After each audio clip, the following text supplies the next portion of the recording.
Welcome to the No Rain, No Rainbows podcast. This is a show about pushing through obstacles and hard times in order to live a happy and fulfilled life. I'm your host, Ted Phaeton, and it's a pleasure to have you joining us. I hope you enjoyed today's episode. Let's grow. What's going on, everybody? Welcome back to another episode of the No Rain, No Rainbows podcast. As always, it's a pleasure to have you, and shout out to my EP, Andre Suttles, for helping to make this podcast possible. I am excited for today's episode. The only thing we're missing is a cup of coffee. I'm sitting here with Cody Childers of Synergy Coffee. How you doing today, man? I'm doing great, Ted. How are you? I'm doing really well. It's a pleasure to have you on the podcast. As I mentioned, wish we had a cup of coffee next to us to sip on. Sorry. That's my fault. I'm hosting, so I should have had that prepared.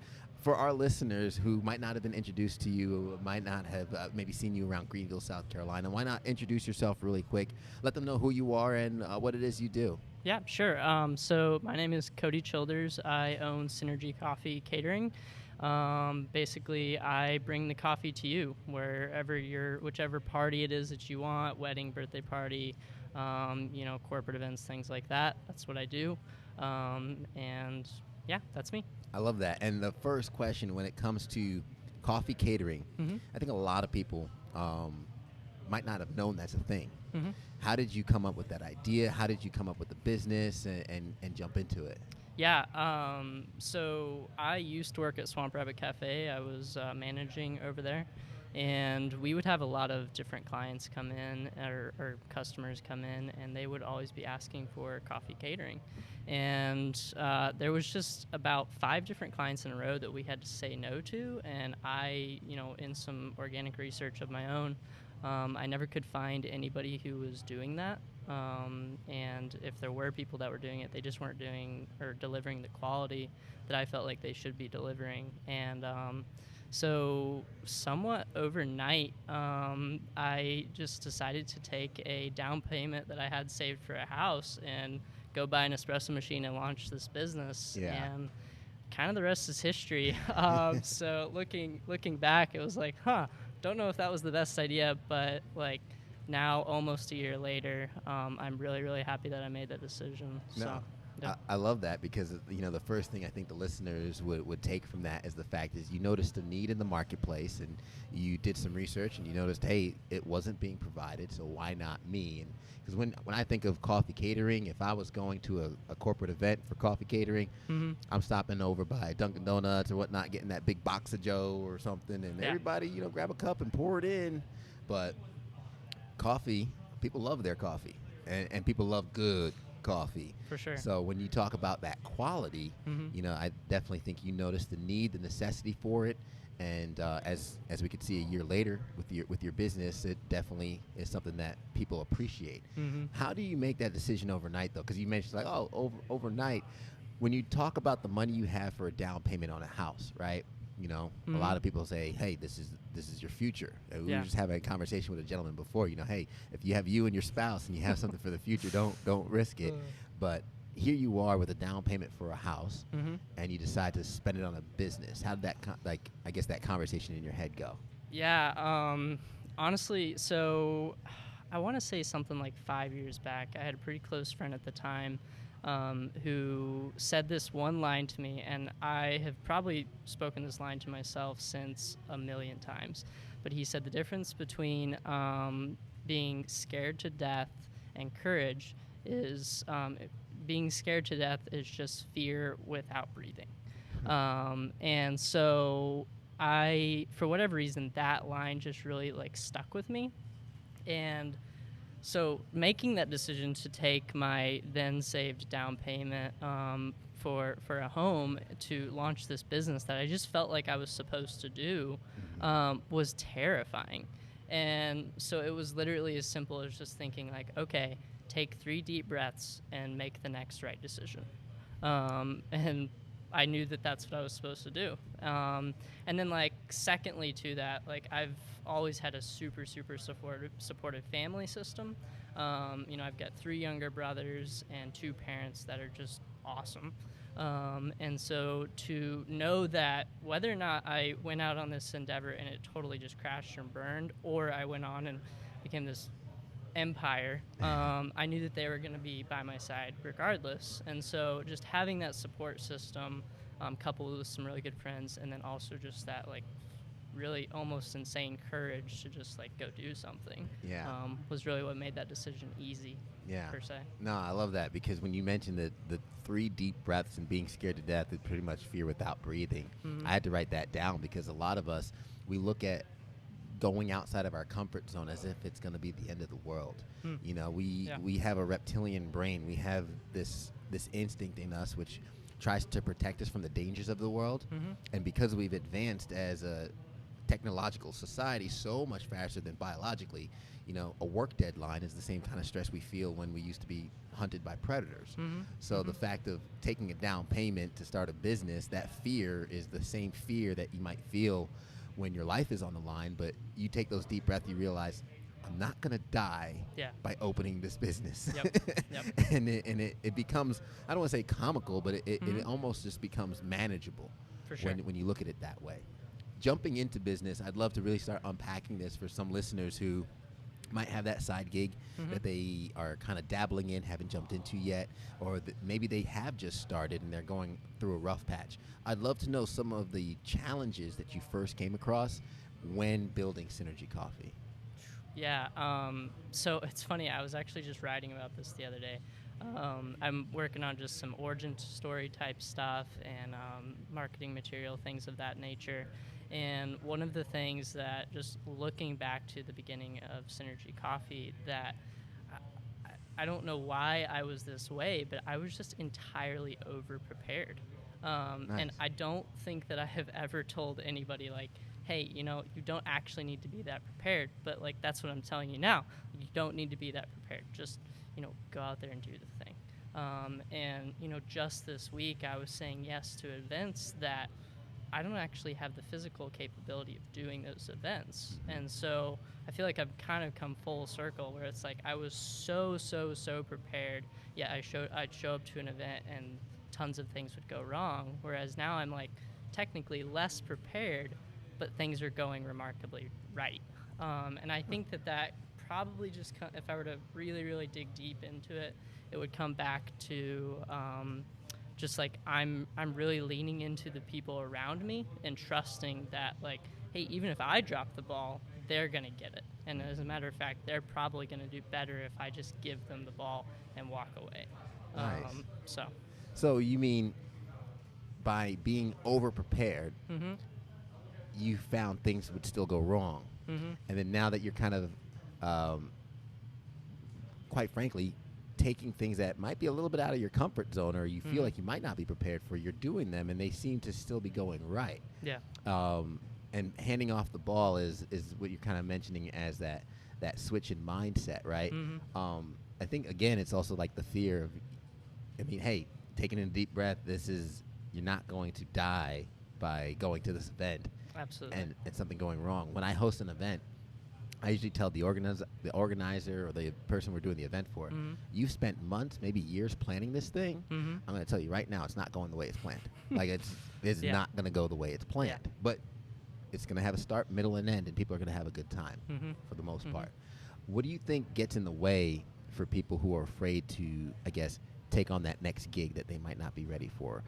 Because, I mean, being someone who, I mean, I love the quality of the work that you do. It's clear that you put a lot of thought into it. What do you think would hold somebody back from, like, getting to that point of actually taking that leap, accepting that event, and going for something that they might not feel prepared for? Yeah, I honestly think that it's just I don't want to say a lack of focus, but a problem of focus, in that, like, you're focusing on the wrong things. So for me, when it comes to event planning and actually going through and executing an event, my sole focus is you.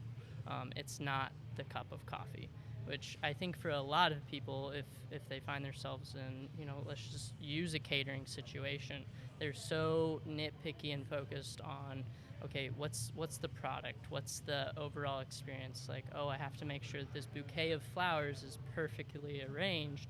Otherwise, my client's going to have, you know, just this horrible time. And all of those fine little details are certainly important, and you have to put thought into those. But for me, my focus is you. And so I'm focusing on building a relationship way more than I'm focused on delivering the absolute best cup of coffee that you're ever going to get. The truth of the matter is that if I have a relationship with you and I know exactly what it is that you're looking for, the relationship itself is going to make that cup of coffee taste better. Nice. So I think that's my biggest focus when it comes to like my clients and really just anybody I come in contact with, business or personal. I want to have a relationship with people because I know that there's something that I can get out of the relationship, but there's also something that I can give. Yeah, So. and I think you're kind of you're playing at a different level when you talk like that, you know, because a lot of people, you hear it a lot of times in business, like, you know, have the best product, have the best product, have the best product, you know, and I just finished reading it in a book, and though it's great to have the best product, but if that were the case, you know, who has the best hamburger? McDonald's is the number one restaurant in the world selling hamburgers. Absolutely. Do they have the best product in terms of a hamburger? No, but they're convenient. They serve the customer's need more efficiently than whoever has the best hamburger. Not to knock whoever has the best hamburger out there. Absolutely. And I know there's probably a lot of people right now waiting to hop in the comment section, putting Five Guys, In-N-Out Burger, and so on and so forth. But the point being is, you know, making sure that the person has a great experience. Yeah, you're serving them a cup of coffee, but the experience with that cup of coffee is what they're going to remember. They're going to remember how you made them feel. And they're probably going to look back and be like, hey, that was a great cup of coffee. Yeah. As we're talking about coffee, I imagine you didn't come out the womb thinking all things coffee. I'm sure there had to be a journey learning it. When did that journey start? Were you into coffee before starting this company? Were you looking into coffee more as you started to start this company? How did that process start in becoming almost an expert, I'd imagine, in the field? Absolutely, yeah. Going back to my origin story, just when it comes to coffee and the business in particular, I've been in the coffee industry for roughly 8 years on and off. One of my first experiences with the coffee industry was actually at Due South Coffee Roasters, shout out. So they're still, you know, a powerhouse here in Greenville. And yeah, believe it or not, like one of my first experiences from there, I just didn't love their coffee. So kind of going back to just like our recap, like I didn't have the palate to actually know what was good and what was bad. So, you know, coffee was just the substance that I could consume and it would give me energy, whatever. But I was really, really drawn to the environment that Due South had created back in the Taylor's Mill. I think it was probably about 8 years ago. And so that environment kept me coming back, even though I wasn't like a huge fan of the coffee. And then as I kept kind of just learning, like, okay, what is this, you know, mystery substance that these people are serving me? And more importantly, how are they using this tool to create this environment that is quite literally like reshaping the way that I run my life? Yeah. And so that was kind of like my first introduction into coffee, and that theme kind of has carried out throughout my entire career, if you want to call it that, in the coffee world. And leading all the way up until this point with Swamp Rabbit Cafe, where I was like, hey, like people aren't getting the same experience that I had 6 years ago at the time with coffee, and they're not getting the space and, you know, having this ready opportunity to just get it whenever they want it. I really want to be one to provide that. So yeah, I mean that's kind of like where my mindset when it comes to coffee, but more specifically relationships, came from. There's just, hey, this is a really, really awesome tool that I personally enjoy consuming. How can I share this awesome product, but also create those same opportunities and spaces for people to just simply have a connection? Yeah, and that's amazing that you can kind of see that connection there, because when I think of a cup of coffee, to be blunt, honest, and quite frank, it's usually like, I need some energy, let me drink this. I need some energy, let me drink this. And there are a lot of times people drink coffee not because they necessarily like it. I've spoken to some people who are like, I don't like coffee, I just drink it because I need the caffeine hit, you know, until they have a cup of coffee that they really like. I think it's amazing how some people can taste good coffee versus bad coffee, or Mhm. someone's like, oh, these grounds are burnt a little bit. Yeah. And I'm like, how can you tell it's burnt a little bit? I mean, my coffee's doused in cream. I don't know if it's Yeah. burnt or not. Yeah. I guess, what does that process look like for someone who wants to go from, hey, I just drink coffee to get energy, Mhm. to really trying to taste the difference? Like, if you're giving me a great experience, but I want to say, you know, I really want to increase my ability to taste good coffee, what should Mhm. I do? Yeah, I mean, start by going to like one of your local coffee roasters or coffee shops. I mean, you're here in Greenville, especially. There, I can think of 5 off the top of my head. They're all fantastic coffee shops, and just simply ask them like that exact question, like, "Hey, this is what I'm trying to do. I want to learn what good coffee tastes like. Show me what a good cup and a bad cup of coffee tastes like." Anybody can brew a bad cup of coffee, even with good quality coffee beans. So, I mean, just ask them. And, it'll for $6, you can tell the difference. Like, oh, this is bad, this is good.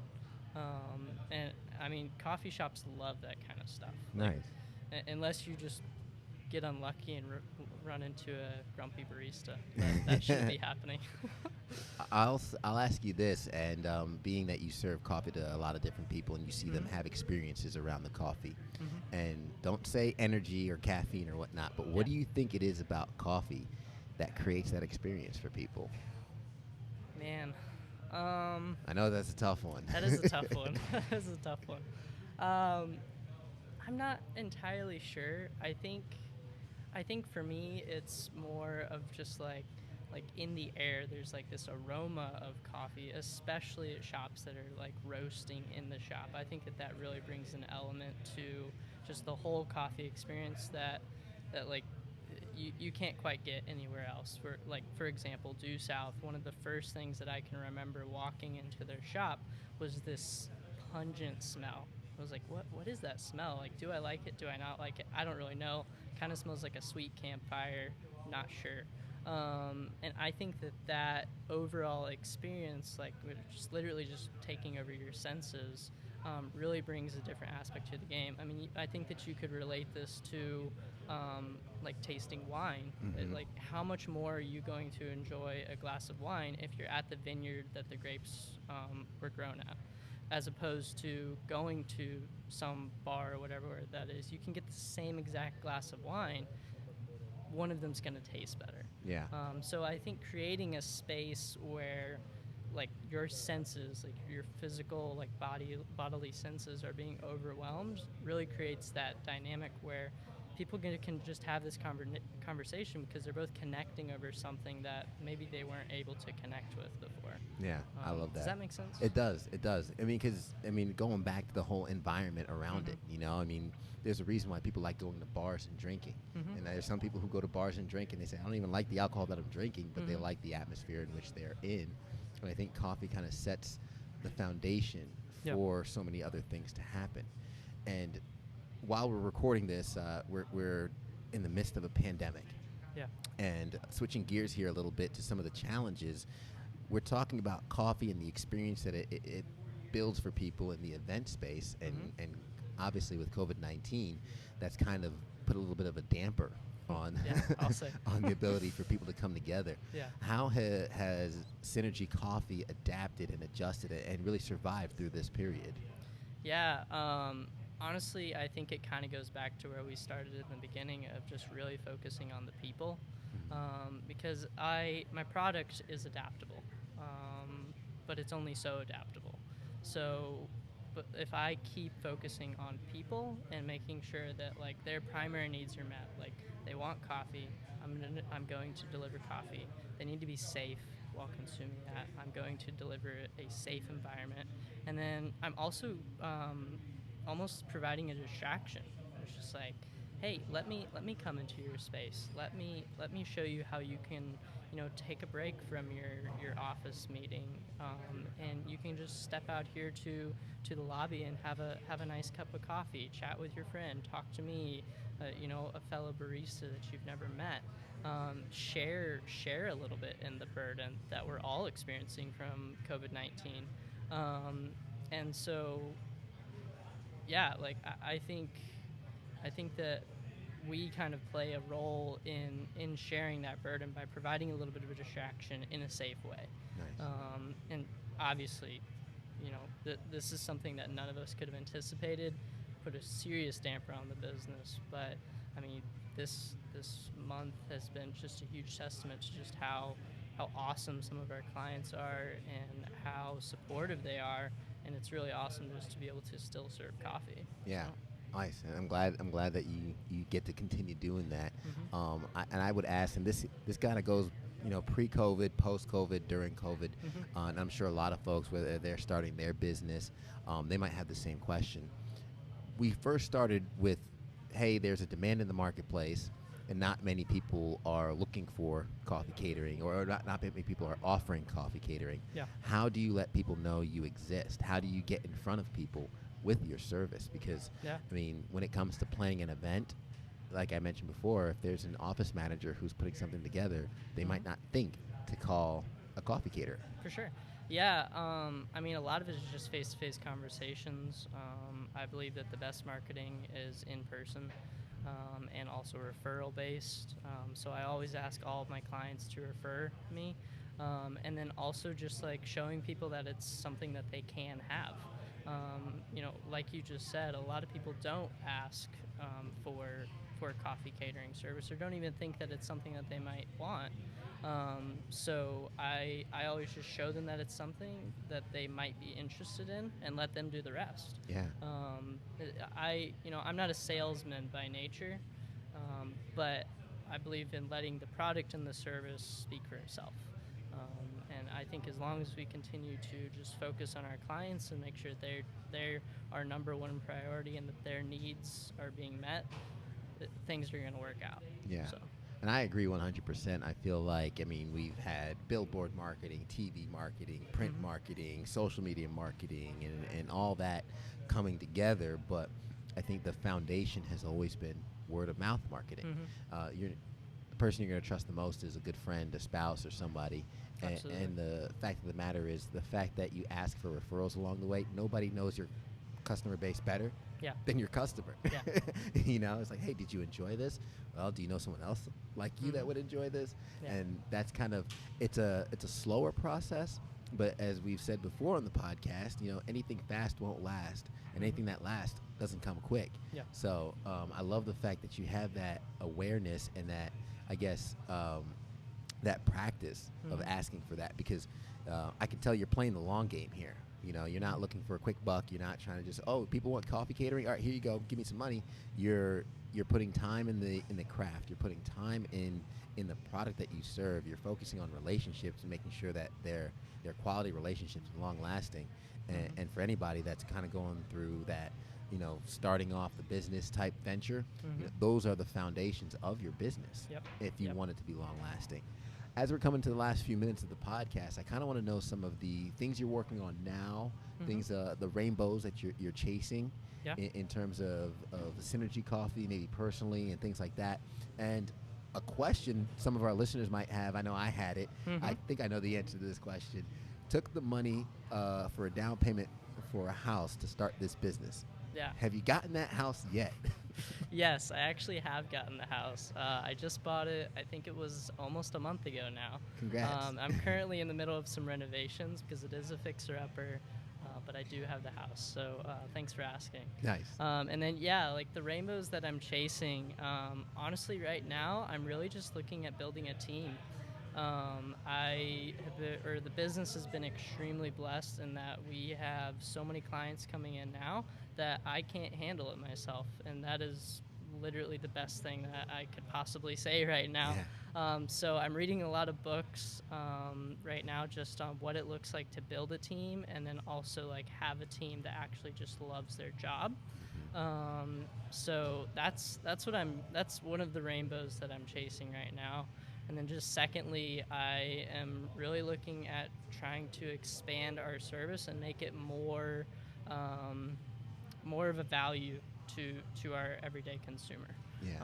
And I don't know what those answers look like right now. I mean, if people want to throw out some comments, that'd be great. But yeah, I don't know what that looks like right now, but I'm always looking at serving my clients better. So, Nice. yeah. And last question, because I did forget to ask this. I was supposed to ask this before the rainbows, but what's the biggest storm or biggest challenge you've overcome, whether it be personally, in the company, building Synergy Coffee or whatnot? Just so some of our listeners might know one of the blind sides that might be coming their way. Because I think we can plan all we want, we can prepare all we want, but we are bound to get blindsided by a problem. What's a big problem or something you were able to overcome that gives you confidence to You jump should into ask those that projects? one a long time ago. Yeah, that's my bad. No, you're good. So for me, honestly, it's just pride, which is why you should have asked it a long time ago, because I could talk a lot about that. But yeah, I think that there's a lot of pride for me personally in owning a business and doing something that I love. But that pride is very double-edged in that, like, if I think that I'm the best, then the company is never going to grow and people are never going to be served the best. Wow. And so for me, just taking a step back and a stance of humility and going, okay, like, the idea is good, but I am not the best one to implement the idea. Who out there do I need to bless by letting them come on and help me? And that has taken me a long time to figure out, and I'm still learning a ton about that. That actually has a lot to do with one of the books that I'm reading right now, Good to Great by Jim Collins. He talks a lot about building a team and a lot about being I think it's called a level 5 leader. Level 5 leaders are humble. Nice. So what's it going to take to be a level 5 leader for me? A whole lot of humility. Yeah. So that's probably going to be a life lesson for me. And Yeah. I'm still learning that every single day. Absolutely. And our goal is always to humble ourselves and not be humbled by outside forces, because it's never fun to learn that way. It's not fun to learn that way. Yeah. See, maybe I did know what I was doing, because you always have to save the best for last, and I love that answer. And we rewarded the listeners for making it to the end of the podcast. Of course, before we let you go, Cody, I want to make sure that the listeners, the watchers on YouTube, have an ability to reach out to you, maybe use your service, learn more. You mentioned you're building a team. If there's any coffee lovers that are listening and they live in the Greenville area, or you're expanding your borders as well, I'd love for them to have a way to connect with you. How can they reach you? Yeah, I mean, the best way to reach out to me is just through my Instagram page. It's Synergy Coffee Catering with an underscore between or after each word. Or you can always just send me an email. It's synergyco2019@gmail.com. Awesome. And I'll be sure to have those contacts in the show notes. So Great. Anybody that's listening on the iTunes app right now, they can literally open their phone right now, hit the link, and contact you right away. Perfect. And of course, we'll be sure to make sure that they can reach you through our website as well.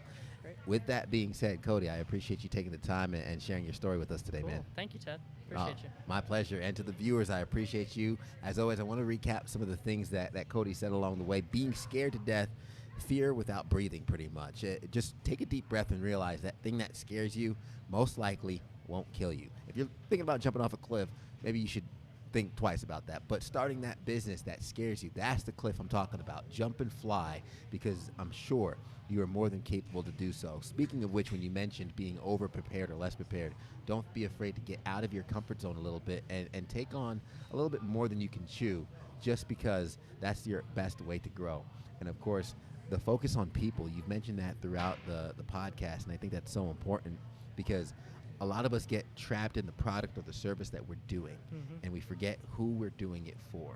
So by having that focus on the people, I think that's a way for us to transcend our business and really set it up for longevity and set it up for success in the future. There's plenty more tips along the way, and of course that last tidbit that you left with pride. I love the fact that you said that if I think I'm the best, I don't grow, and I can't grow a team, and I can't bless somebody else to help bless our customers. So guys, I hope you guys play this over and over again. I hope you guys enjoyed the episode. If you did, share it with a friend. Remember, we mentioned referrals. I would love for you to share this episode with a friend if you think they would benefit from it. Don't forget to hit that like button, subscribe button to catch our episodes every Wednesday. And if you're not already, I'd love for you to consider supporting us on Patreon. For as little as $1 a month, you can get some behind the scenes and extra content. You can hear from Cody and some of our other guests. And of course, you can get the podcast right when it's posted, one of the first exclusive releases of the podcast. All of that is in the show notes as well. As always, guys, we appreciate the time. And everybody wants the sunshine, but they don't want the rain. But you can't get the pleasure without a little pain. Let's grow.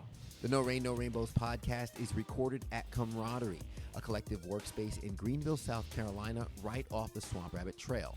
If you're looking for a place to grow your business, network with other professionals, and establish your own workspace, Camaraderie is the place to do so.